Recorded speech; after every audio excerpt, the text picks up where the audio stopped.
सभा समिति आयोजन करवा नहीं कारण थे बारिपदार एमती गोटे बहुत बड़ सभा आयोजन कर आज तो 20-30 वर्ष तले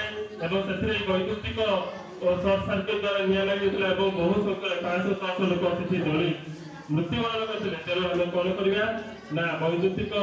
जो निरीक्षक पाख सर्टिफिकेट ना समस्त वैद्युतिक उपकरण गुड़िक आवश्यक मुताबक आर्थिंग करवा जदि आम आर्थिंग करवा तेज अधिक परिमाण वैद्युतिक सहित प्रभावित हुए किंबा कौन कारणवश जो हाई भोल्टेज बा हाई वैद्युतिक विभवर विद्युत सहित प्रभावित हुए